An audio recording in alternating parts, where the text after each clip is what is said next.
Howdy folks, Cal Kellogg here.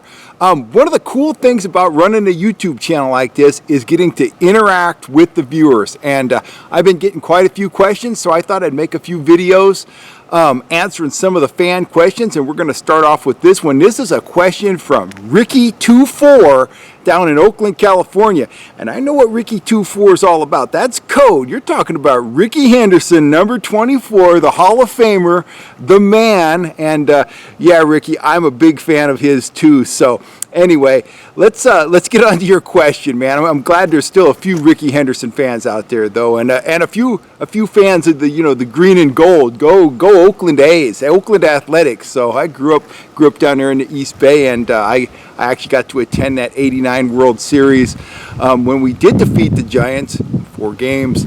But anyway, on to Ricky's question.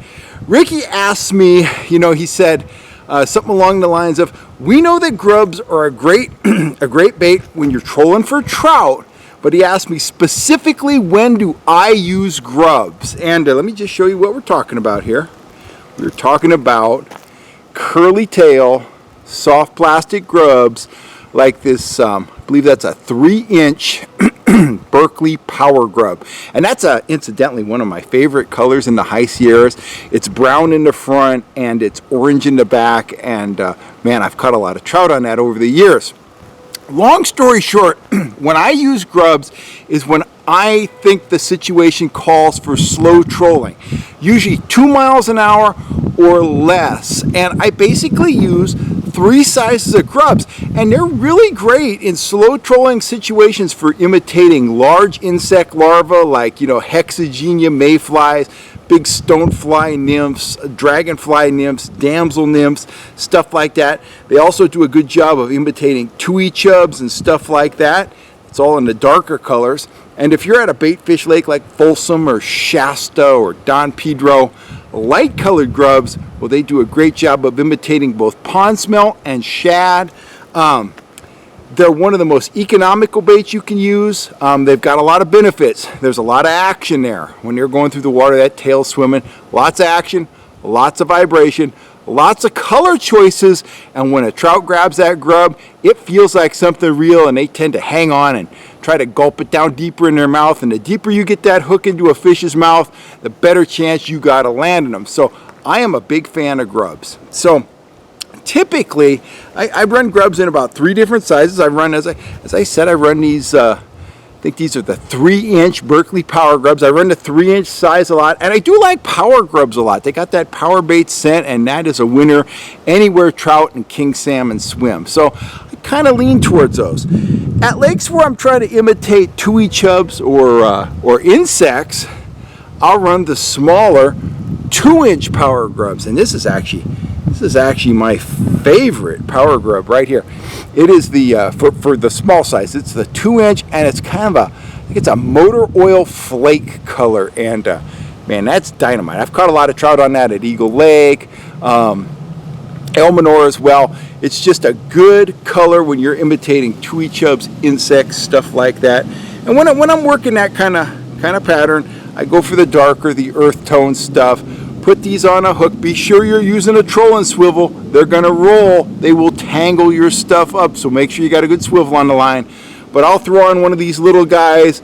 I'll set my speed at about 1 mile an hour, just barely moving along, and I've had really good results. Now with the bigger grub, the 3-incher, you can pop your speed up a little bit. 1.5 is good. You can go all the way up to 2 miles an hour, but around 1.5 is about the speed I like to go. I really like to take grubs this size and team them with blades and flashers. Anywhere I might use a threaded worm, I'm apt to throw on a 3-inch Power Grub and see what happens. They work great behind flashers. They work great behind the Max Troll Light flashers or flashlight flashers. Those Mylar flashers work good there. Work great behind a Seps Strike Master blade, behind a sling blade. Your choice. Anywhere you'd use a threaded night crawler, you can use a 3-inch Berkeley Power Grub, and you're probably going to catch fish. And experiment with the colors. If you're up in the high Sierras, go with that orange. Go with that bright stuff. If you want something more natural, go with the browns. And if you're down in a bait fish lake, run with a bait fish color. Some kind of smoke flake, clear red flake, something like that. And you're going to have great results. Finally, a lot of guys, they stop right there. They won't go over the 3-inch size. But I'm here to tell you, you can use a 4-inch grub, just like this guy.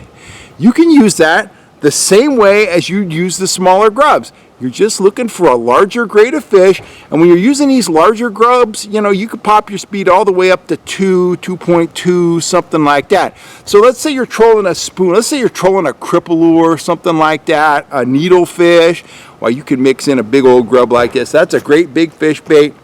You rig them all the same, just pin them on a nice straight shanked ring-eyed hook, and once again, make sure you've got a good trolling swivel. With the little guys, I'd be running with 8-pound test fluorocarbon leader. If I was running this big old monster, I'd be using 10 or 12-pound test. This is something like you could use it at Elminor for big fish, you could use it up at Lake Tahoe, Bucks Lake for Mackinac, whatever. If they eat bait fish, put on a bait fish pattern 4-inch grub, put some Procure fish scent on there, and you're probably going to be yelling fish on. They're just a super versatile bait, lots of options, and they're very economical. So if you're not fishing grubs, get out there, get some grubs, and get after them. And I want to thank you very much for the question, Ricky24, and hopefully I'll see you out there at the A's game one of these days. Anyway, we could talk about the good old days when Ricky was roaming around out there in left field. Anyway, guys, I want to thank you for supporting the channel. Thank you for your questions. Thank you for your comments. And most of all, thank you for, supporting our fisheries and supporting this channel. So, once again, get some grubs and get out there after those trout. Fall's going to be here soon, and they're going to be biting real good. Anyway, I'm Kel Kellogg, and I'll catch you next time right here on YouTube.